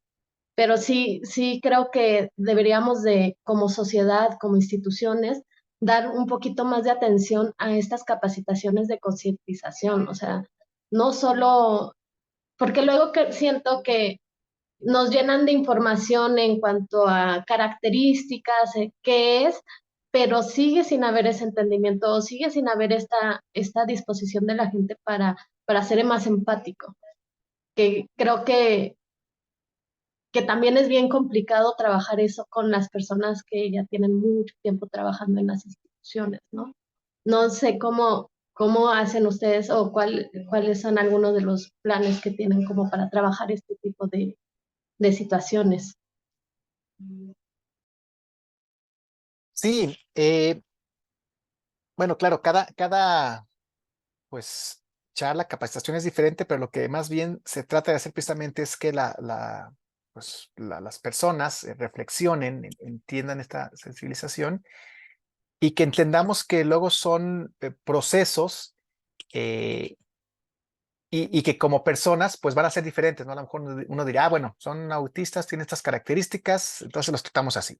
Pues sí, pero a lo mejor algo que me funciona con uno muy bien, que sin problemas, pues luego llega otro también y no me resultó nada. Entonces, es pues como saber este tipo de situaciones que son personas con diferentes características y que pues sobre todo escucharlas, ver primeramente, a ver, llegó a la ventanilla, por decir algo, con una situación, bueno, a ver, pues vamos a escuchar la situación y luego tratar de apoyarlos, de entenderlos y esta situación, ¿no?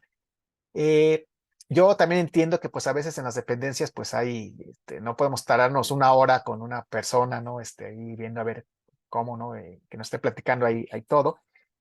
Pero bueno, eh, hay hay otras metodologías, pues por decir de alguna manera, que van pues a hacer, a tratar de llevar a cabo este diálogo de manera en que también la persona se sienta cómoda, de que la persona pues puede explicarnos bien cuál es su necesidad, y sobre todo yo creo que si a esta persona le quedan claros los pasos, que casi siempre lo que preguntan es a ver, pero ¿y ahora qué sigue? Pues si ahí está claro, no, bueno, no, no está claro que no le quedó claro, ¿no?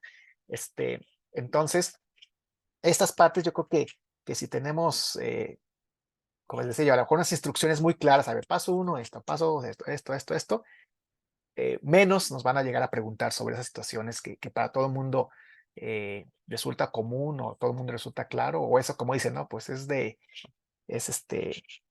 todo el mundo sabe eso, ¿no?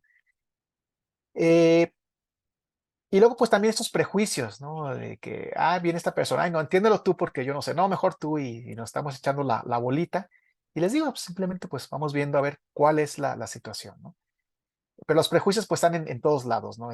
Entonces, pues sí, hay que entrarle y vamos a ver que no es tan complicado, pues, como a veces nos lo pintan, ¿no? Ni tampoco como lo pintan las películas, ni todo ello, ¿no?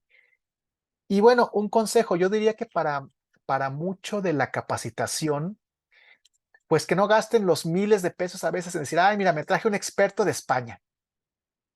O sea, no dudamos que sean expertos en España, pero bueno, en primer lugar, México tiene otro contexto totalmente distinto y normativo al de España, ¿sí? Entonces ya desde ahí, ya lo que nos diga el experto español lo va a decir con base a su realidad y con base a su normatividad, que a lo mejor aquí pues no nos va a servir para nada, ¿no? Y ahí ya simplemente ya nos gastamos 100,000 pesos, porque si nos lo traemos en 60,000 pesos de avión, más los viáticos y más si le pagamos, pues ya, imagínense, ¿no? Entonces yo siempre he dicho, o sea, vayan a las asociaciones locales, busquen a las asociaciones locales, primeramente porque son las que están atendiendo a las personas de su localidad, de su ciudad, ¿sí? Y en segundo lugar, porque obviamente pues también son asociaciones que para seguir trabajando pues requieren recursos y entonces, de mejor le pago a estas asociaciones y siguen haciendo su trabajo y siguen apoyando en todo esto, ¿no? Yo allá no conozco pues muchas asociaciones de San Luis, pero sí sé que está el Centro Potosino de Autismo, ¿sí? Por ejemplo, que, que pues bueno, yo creo que les podría apoyar en mucho de estas situaciones porque, como les digo, primero se asociaron porque eran niños, pero después estos niños obviamente crecen y ya son adolescentes y ya muchos de ellos son adultos, entonces están con un conocimiento muy grande del contexto local y de cómo se hacen las cosas ahí y que de seguro serán de gran utilidad, pues, que se apoyen en las asociaciones locales para la propia capacitación interna, ¿no? De las asociaciones, de las instituciones, etcétera.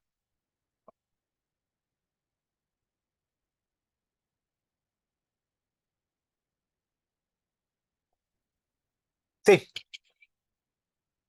Sí, maestro, mire, bueno, doctor, lo que pasa es que, bueno, yo sí francamente desconocía que tuviéramos una ley estatal, o sea, sí, sí es como grave, ¿verdad? Que yo creo que muchas y muchos de nosotros desconocemos, o sea, sí, yo soy psicóloga y mucho tiempo di atención psicológica, consulta, sí, y recuerdo que en alguna ocasión, estando en la comisión de víctimas, llegaron un par de gemelas, ¿verdad? Unas gemelas que habían sido violadas, ¿no? Por el padrastro, ¿sí? Entonces era una situación de que, bueno, a mí me asignaron a la mamá y a otra compañera le asignaron a las gemelas, pero ella pues, no tenía tampoco idea de qué hacer, porque sí estaban en un nivel más o menos 2, 3, o sea, ya algo difícil, ¿no? Entonces las canalizaron a otro lado y luego en ese otro lado, también dentro de las dependencias de San Luis, no sabían qué hacer, entonces pues estaba, realmente yo creo que, bueno, estamos muy mal, no sé si habremos mejorado de unos años para acá, porque hace rato que ya no estoy en esto de la consulta, pero yo creo que sí, ahorita que tú nos preguntabas que cómo anda aquí las cosas, pues francamente yo pienso que no andamos bien. sí, gracias. Y bien, nada más para que conozcan el dato, eh, en la actualidad de las 32 entidades federativas, o sea, incluyendo pues la Ciudad de México, eh, tenemos 20 entidades con ley local. En 8 entidades no hay ley, o sea, a lo mejor se hizo alguna iniciativa, pero luego también ya saben que eh, hay un determinado tiempo para resolverse y si no, pues se desecha y hay que volver a presentar, ¿no? Entonces son 8 entidades que no tienen una ley local. Hay 2 entidades que adicionaron en su momento otras leyes, o sea, que dijeron, bueno, no hacemos una ley de autismo, vamos a adicionar salud y educación, ¿no? Como si al autismo pues nada más se redujera eso. Yo digo, son los pilares más importantes, pero no los únicos, ¿no? O sea, también está lo del trabajo, lo de cultura, o sea, todos los demás aspectos de la vida, ¿no? Entonces, por ejemplo, Guanajuato adicionó un capítulo a su ley de salud y otro a su ley de educación, aunque ya ahorita, creo que desde el año pasado, no me recuerdo si fue este año, ya también tiene una iniciativa de ley local de autismo, ¿no? Yucatán adicionó un capítulo nada más a su ley de salud, también pensando que pues el autismo nada más es una cosa de salud y ya, ¿no?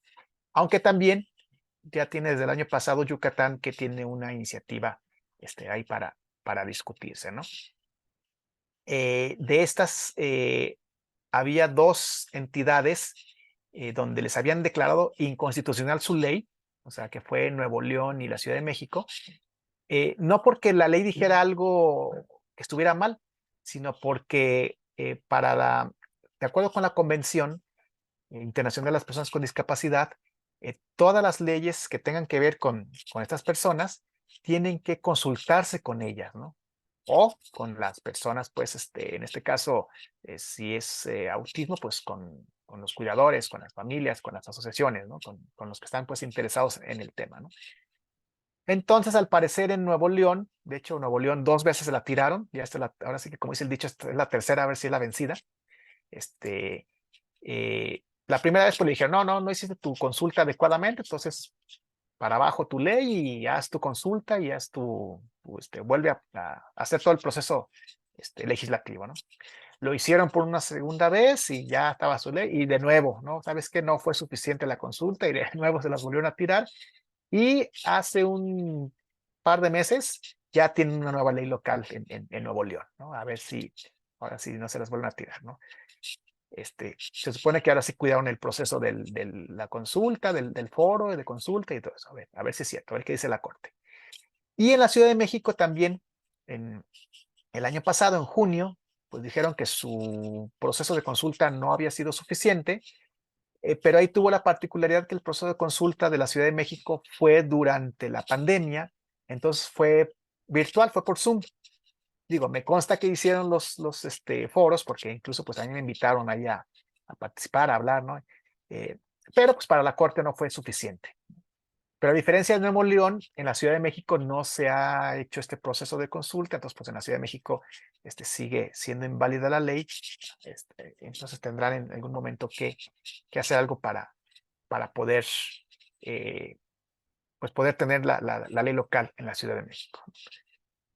También la ley general tiene un proceso de reforma que luego se haya atorado mucho y en algunos otros leyes, en otros estados pues también tienen procesos de reforma, ¿no? Y yo digo, está bien, hay que reformar la ley cuando la utilicemos y que veamos que hay un hueco, que falta algo, ¿no? Porque luego también eso además de, pues, ahora hay que reformarla nomás por reformar, ¿no? O sea, primero hay que utilizarla, hay que llevarla a cabo y entonces vemos dónde sí está funcionando, dónde no, qué falta, qué sobra, etcétera, ¿no?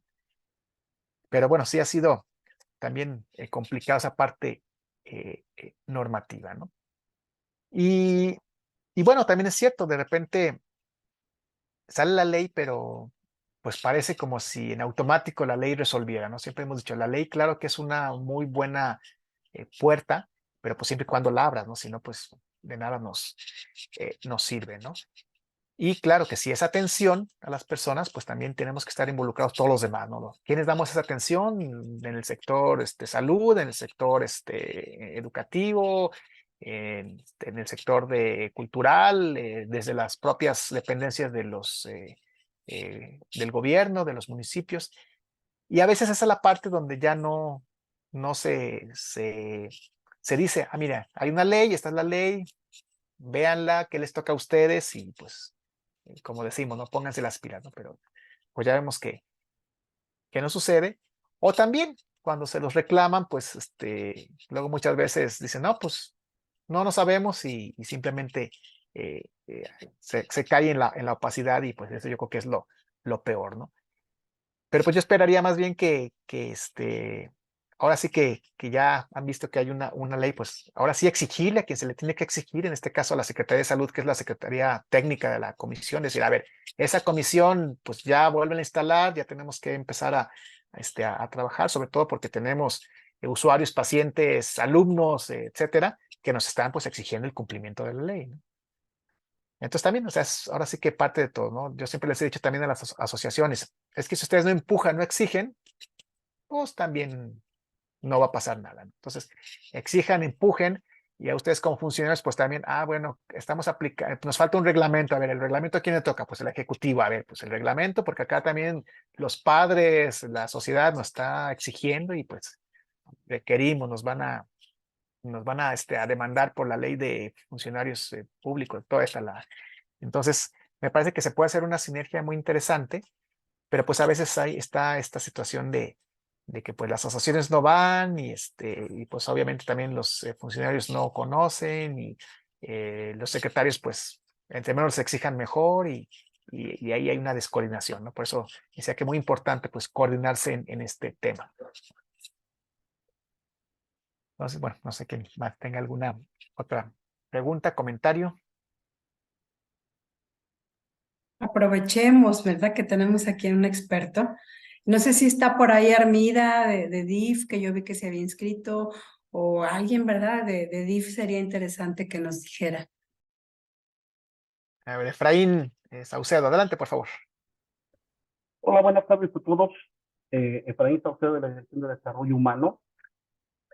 Bueno, fíjate que por ahí en algunas experiencias que hemos tenido, especialmente en algunos eventos de capacitación que trabajamos con la Secretaría de Salud, especialmente con el área de psiquiatría, ellos afirmaban que tenían un dato de que iba en aumento este tipo de discapacidades de riesgo psicosocial que tú mencionas, como se señala aquí la parte del tipo de discapacidad, pero había dos fenómenos fundamentalmente que ellos estaban atendiendo como variables. Aquí me gustaría saber qué tanta información existe sobre el tema, qué tan vigente está, porque por un lado, pues tenemos el tema de la pandemia, que siento yo que no se ha atendido de manera correcta, como bien lo señalabas hace unos minutos tú. Se sigue viendo el tema de la pandemia como algo presente, más allá de verla como la nueva realidad o el nuevo proceso adaptativo que debe seguirse como parte de la contingencia. Y segundo, el uso de la tecnología, ¿no? Que bueno, pues estamos en aumento del uso de la tecnología para temas de trabajo, temas de educación. Y bueno, pues esto, como afectó el tema de proximidad social, pues sin duda alguna se vio reflejado en el aumento significativo de estos temas. El asunto es, o el planteamiento sería, es qué tanto existe datos duros de que realmente el tema de la tecnología esté afectando estos fenómenos de Asperger y de autismo.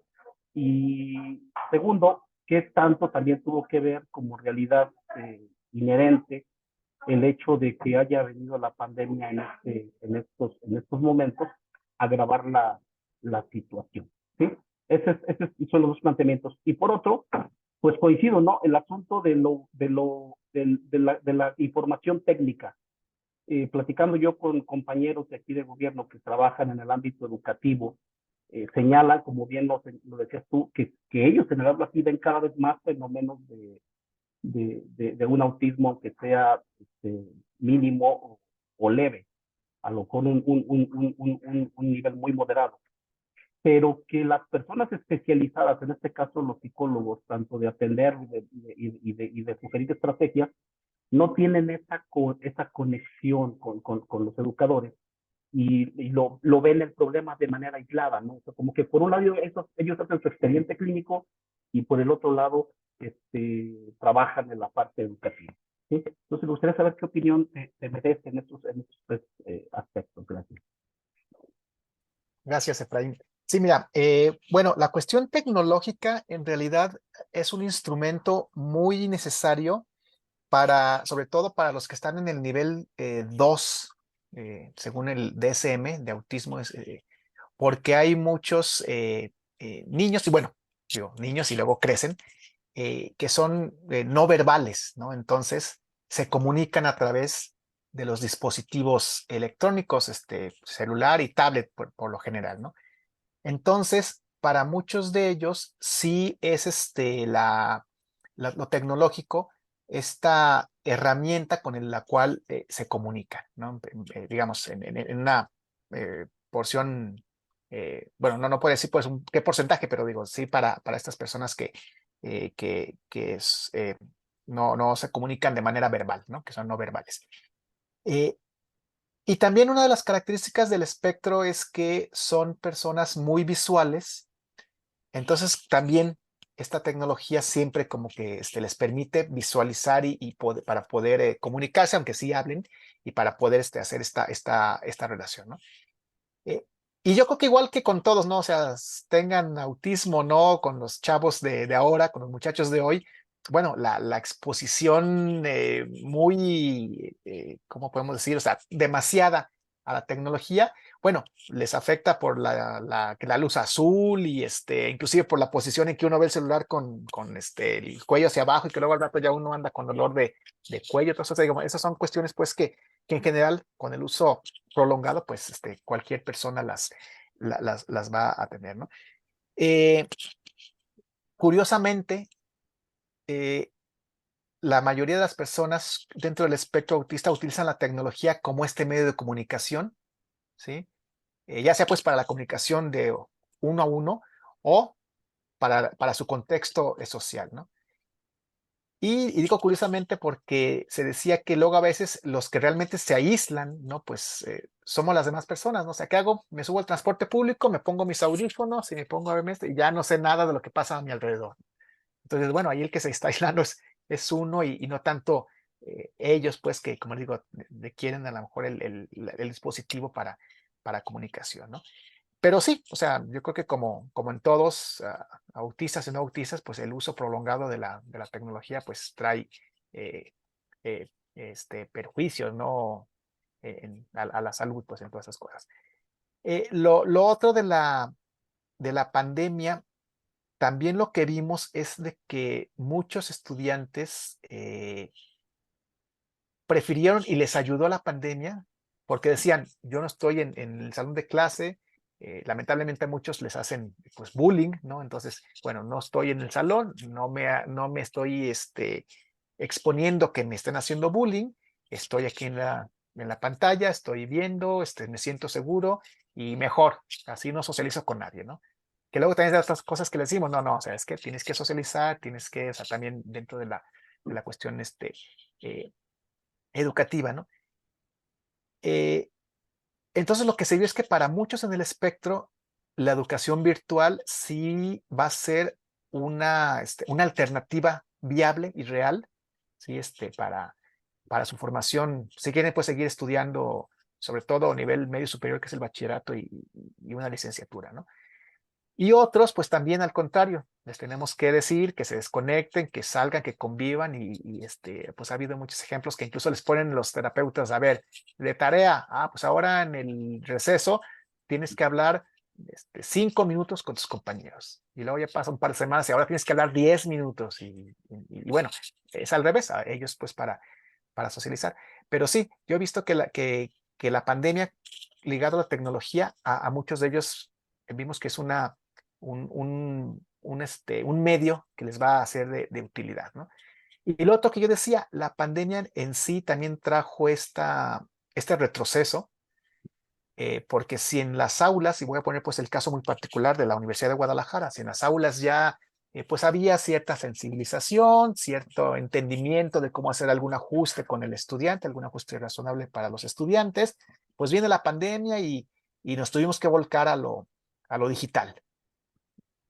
Ahí de si fue educación virtual, si no fue, bueno, esa es otra discusión, ¿no? Yo digo, fue algo que emergente, una situación de emergencia internacional, sanitaria, y bueno, tal cual tuvieron que salir, ustedes recordarán, fue prácticamente año y medio, o sea, fueron en ciclos que son de un año, un ciclo y medio, en semestres fueron 3 semestres los que se fue totalmente o mayoritariamente a la cuestión virtual.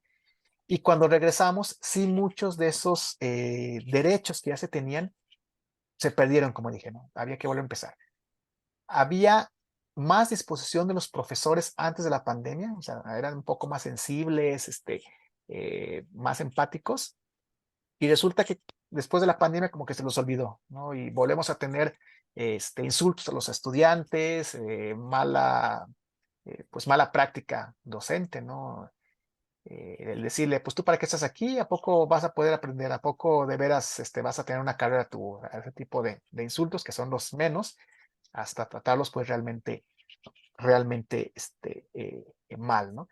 Y bueno, ahí la institución ha tenido que, de una u otra manera, salir adelante. Lamentablemente también ahorita, como en el caso de, yo creo que de muchas universidades, el problema también del acoso ha sido un problema añejo muy grave. Se está volcando todos los esfuerzos de la universidad a ver qué onda con el acoso, a resolverlo a tolerancia cero, pero se está descuidando muchas otras cosas, entre ellos pues la atención a personas con discapacidad. Entonces, yo creo que sí una de los, pues de las cuestiones negativas que trajo la pandemia fue este retroceso en cuanto a la política de inclusión para estudiantes con discapacidad, ¿no? Y lo otro que me decías, la tercera parte, perdón, ¿cuál era? La otra parte que te decía eran los esfuerzos aislados que se están viendo del área Ah, de salud, Secretaría de Salud y el área educativa. Y mira, es que este asunto, no sé si estoy equivocado, pero yo participo en el comité editorial de una revista científica y yo insisto cuando me mandan artículos que ya no me hablen de la pandemia. Yo lo que insisto es que me hablen de la nueva realidad, como aquí lo señalamos. O sea, a mí háblame ya de lo que pasó. Probablemente establecer un comparativo, porque yo insisto en la parte de los datos duros, ¿no? No tenemos realmente informes claros de qué tanto esto se agravó, porque si el problema no lo atendíamos bien antes, lo atendemos mucho menos ahora, ¿no? Porque no hay datos duros que puedan establecer esos parámetros comparativos. Pero sí me consta, en relación a lo que dicen algunos docentes, que ellos tienen esfuerzos aislados porque les indican los terapeutas, oye, sigue estas instrucciones con este alumno, pero ahí te va un dato duro que me dicen ellos, ¿no? Ellos me dicen que de un grupito estoy hablando de nivel preescolar, de un grupito de 30 estudiantes tienen entre 7 y 8 con un nivel mínimo de autismo, ¿no? Entonces, lo que a mí me parece ya por proporción o por estadística o por epidemiología, algo muy grave. sí, en ese sentido, y también ligado pues a este periodo que pasamos, sí hubo una afectación, eso sí es real. Digo, no sé si hay un estudio que estén viendo qué, pero sí, o sea, hubo una afectación en todos los niveles, a nivel psicosocial, ¿no? La cuestión en nivel superior, que es donde pues, más me desenvuelvo yo, sí vimos toda esta problemática de depresión, y casi generalizado, o sea, de repente en los grupos de 40 estudiantes resulta que 30 y tantos tenían problemas con emocionales pues de este tipo, ¿no? Incluso dos, tres, pero por cada grupo que han tenido pensamientos suicidas y que algunos incluso lo han intentado y lamentablemente otros que lo han conseguido, ¿no? Acá de las preparatorias metropolitanas de Guadalajara, en la semana pasada, pues un chavo de preparatoria, o sea, están en el rango de ¿qué? De 15, 18 años más o menos. No sé exactamente de qué semestre, pero se suicidó un joven por problemas relacionados a esta cuestión de la depresión, esta cuestión que siguen arrastrando, que no han podido, ahora sí que resolver. Y de esa misma preparatoria número 4, hace menos de un mes fue otro. Entonces son focos rojos que nos están diciendo eso, ¿no? Y no nada más la Universidad de Guadalajara, también sabemos que la UNAM, en la Facultad de Medicina, hace 6 meses, un chavo desde el tercer piso se aventó y bueno, cosas que de repente vemos en la nota roja, pero que uno dice, a ver, ¿qué pasa con la educación con todas estas situaciones psicosociales que están surgiendo después de la pandemia y que de repente también no hay como esta atención ágil para poder resolverlo, ¿no? Que también es eso, ¿no? Y lo otro yo creo que también es cierto, ¿no? Siempre hemos dicho, o sea, los profesores que conocen del espectro autista, pues ya más o menos saben detectar características y pueden decir, como que este jovencito algo, entonces ahí yo creo que lo correcto sería decir, bueno, a ver, primeramente, obviamente reportarlo pues a la autoridad, al director, directora y después sugerir a los papás que pues le hagan un estudio, pero quienes pueden diagnosticar en el espectro autista son los neurólogos y los psiquiatras, ¿sí? Y no todos los neurólogos tienen la capacitación para detectar autismo. Entonces, también es cierto, o sea, son cada vez son menos los profesionistas que pueden detectar, ¿no? Y lo que sí también se ha visto es que hay otras condiciones psicosociales que digo, asocian pues a todo esto de la pandemia, y las características son muy similares al autismo, pero que realmente es autismo. Entonces, ¿cómo lo van a hacer? Pues hasta que vayan y hagan el diagnóstico y todas esas pruebas que se hacen y todo ello, para realmente decir si está en el espectro o no, no está en el espectro, está en esta otra situación y bueno, por aquí es como hay que llevarlo. Pero tal como dices, ¿no? De repente en el salón, pues resulta que la mitad del salón tiene este tipo de necesidades ahorita y pues a veces los papás son los que menos quieren escuchar y la escuela no tiene los recursos para, o una unidad USAER que nos apoye a diagnosticar, y entonces, pues sí, se va complicando todo, ¿no? O sea, sí es una situación que yo creo que sí requiere una atención especial por parte de los gobiernos locales, ¿no?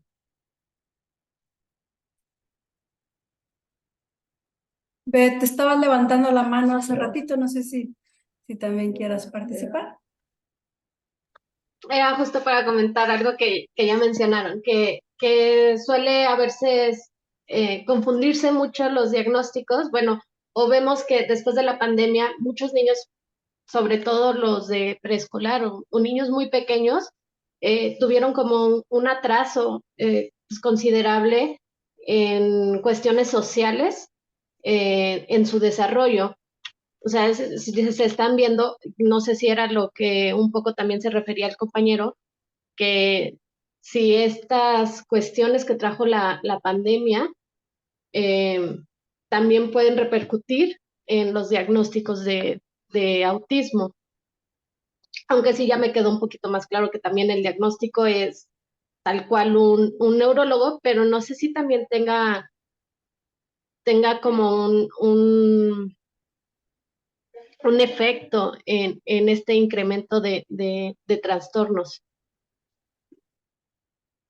Sí, hay filtros, hay filtros que uno como profesor, o sea, estoy hablando pues en el ámbito escolar, puede aplicar como para ver, a ver, es un filtro así fácil de palomeo, ¿no?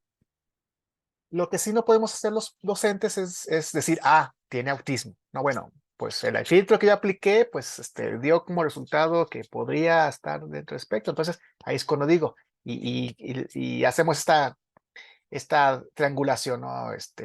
Primeramente tener el apoyo de los directivos para poder citar a los papás y decir, a ver, mire, pues hemos observado que el niño, que la niña tiene estos comportamientos y pues podría ser una condición, entonces le sugerimos que vaya con tal profesional para que le haga el diagnóstico.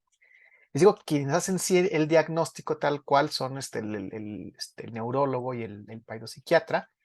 Realmente no sé si los psicólogos tengan como o sea, puedan emitir el diagnóstico como tal, ¿sí? Afirmar pues que es un diagnóstico. Lo que hacen muchas veces es una impresión diagnóstica. Y esa impresión diagnóstica, pues igual tienen que ir con el neurólogo, con el psiquiatra, para que diga, bueno, a ver, vamos a hacer los estudios. No, sí, en efecto, sí, sí es, ¿no? Pero no nos podemos quedar nada más con la impresión diagnóstica. Incluso si yo quiero tramitar el certificado de discapacidad o la credencial de discapacidad, todas estas cosas, pues tengo que llevar el diagnóstico firmado por el profesionista adecuado, ¿no? Pero sí, yo creo que cuando conocemos, pues, nos familiarizamos con el espectro, pues sí es fácil reconocerlo y podemos sugerir que pues se vayan a esta situación, ¿no? Y lo que digo es que sí, ahora pues sí hay muchísimos niños, pero a lo mejor con la aplicación de ese filtro pues podemos ir como viendo, ¿no? Porque también ahorita está esta cuestión de, bueno, que ya también el propio autor, el propio creador de esto de la hiperactividad, después dijo que no es cierto, que nomás lo había dicho como negocio, pero que realmente no, pero decimos, bueno, a lo mejor conceptualmente o algo, pero resulta que sí son mucho más, pues sí, más hiperactivos los niños, ¿no? En ciertas edades. Entonces, o sea, tiene que ver el hiperactivo con el autismo, sí, no, o al contrario, que sean demasiados calmados cuando uno ve que todos los demás andan corriendo por todos lados y nomás un niño está ahí sentadito, sin callado, dice, caray, pues ahí como que por contraste, al revés, o sea, ¿qué pasa con ese niño que está ahí, pues muy callado, ¿no? Entonces sí, son varios elementos que se pueden observar, pero sí se tendría pues que ir con esos profesionistas, y es las estadísticas que sí faltan, ¿no? Para decir, bueno, a ver, de los que están, ¿cuántos? Bueno, es que están, no tiene nada más que es un niño muy consentido. Ah, bueno. Ah, no, sí tiene, pero no es autismo, es otra cosa. Ah, no, sí, miren, sí resulta que sí está dentro del espectro, ¿no? Eso sí pues no lo tenemos, o sea, no tenemos esa información, y esa, quizás pues con alguna convenio entre la Secretaría de Educación y la Secretaría de Salud, pero pues eso significaría que la Secretaría de Salud pudiera tener el personal suficiente para poder hacer esos estudios que tampoco lo tienen. Es por eso que luego el autismo se atiende casi por lo general en el ámbito privado, ¿sí? Con el neurólogo, con las terapias, con todo esto que en el ámbito público, porque en el ámbito público pues realmente es una tarea que el Estado ha dejado de hacer, por eso tantas asociaciones, pero luego también el Estado no les permite que se capitalicen como para decir, pues tienen más elementos, pueden pagarle a más profesionistas. Entonces ahí, yo por eso les digo, si tienen la oportunidad de que quieran capacitar, si pueden contratar mejor a una de las asociaciones, pues mejor, porque así se capitalizan y tienen también oportunidad de ellos seguirse formando o formar a más personas, y pues es una cadena que impacta de manera positiva en ese tema.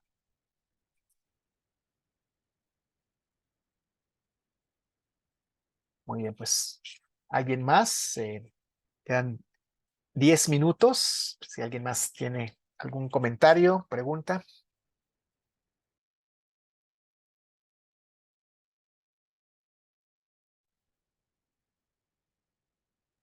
Igual si gustan también pueden poner, si no se animan a abrir el micrófono, pueden escribirla en el chat y aquí la leemos.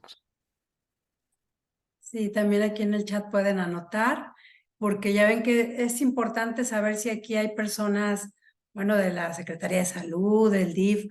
Les invito a ver si hay, porque podrían responder un poquito más a lo que el maestro, bueno, Totona, el doctor, nos preguntaba, ¿no? Durante la conferencia, que cómo está la situación aquí en San Luis, sí, sobre todo para estas, pues, vaya, como estas responsabilidades que tenemos también, ¿no?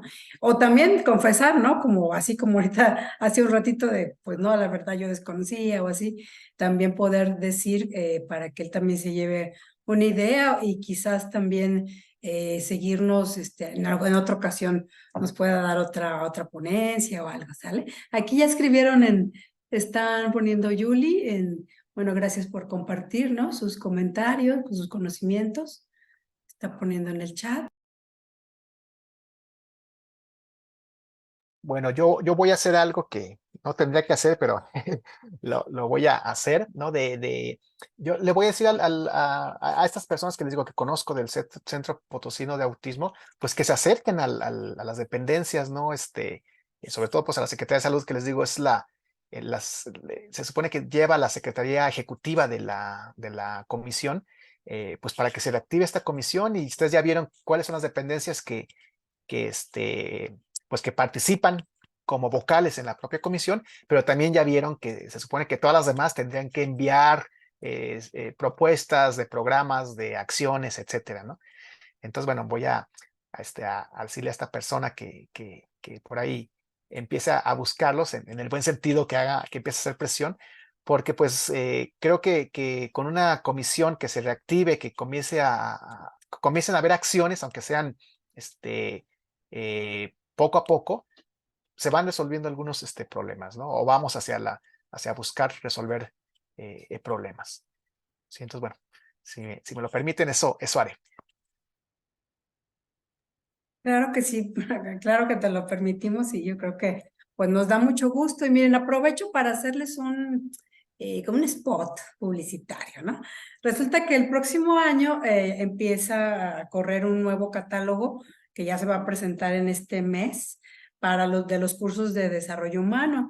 Y uno de estos cursos pues es precisamente sobre los tipos de discapacidad, porque algunos de nosotros quizás no conocemos, ¿no? Estos signos, estas señales que podemos tener, no para hacer un diagnóstico, pero sí para poder sugerir canalizar a un especialista y saber ¿sí? Porque este curso, como se dieron cuenta, bueno, esta ponencia no fue desde el aspecto que él nos explicara tal cual signos y síntomas y todo lo que pueda tener un DSM,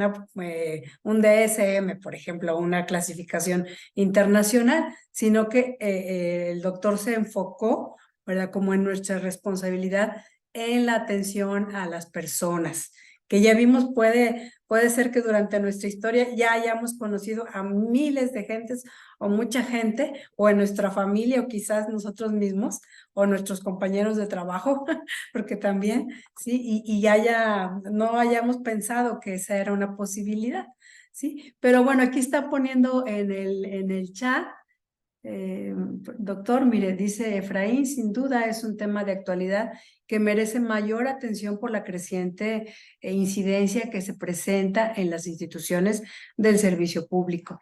Y dice Lulú, María de Lourdes Herrera, muy bien, yo desconocía sobre esta ley local. Gracias, doctor, por su ponencia. ¿Sí? Y está poniendo aquí también Erika, que me inviten a participar. Yo encantada de contribuir y ayudar. Gracias por excelente información. Muchas gracias y pues claro, cuando gusten por ahí, incluso podemos hacer algo presencial si se requiere, ¿no? Y esta parte también, o sea, digo, aquí, como lo dijeron, pues fue más bien dar un pincelazo sobre la cuestión, sí, de algunas definiciones, pues, pero más que nada en el acento en lo normativo, ¿sí? Pero sí se puede como decir, a ver, estas son algunas características propias del espectro en tales edades y algunas estrategias de observación, de seguimiento, de atención, ¿no? También, pues, podría hacerse algo así si fuera del interés.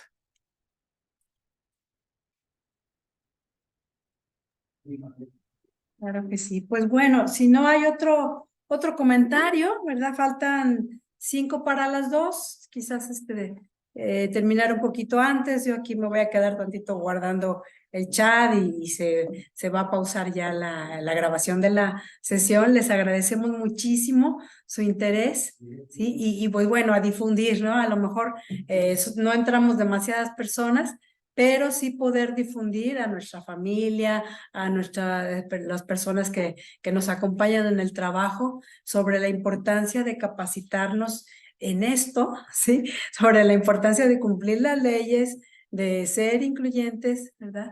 Y toda la tarea que tenemos por hacer. Pues muchísimas gracias, doctor, ¿verdad, Tonatiu? Gracias por brindarnos este tiempo, que además les cuento que es gratuito. Él no nos cobró por dar esta conferencia y pues es amigo de Luis Rodolfo, aquí nuestro capacitador. Entonces, pues muchas gracias, doblemente, triplemente agradecidos y agradecidas contigo, doctor. Ajá. No, Sí. pues al contrario, un gusto siempre estar platicando estos temas y pues quedamos a sus órdenes para cualquier otro tema similar. Gracias.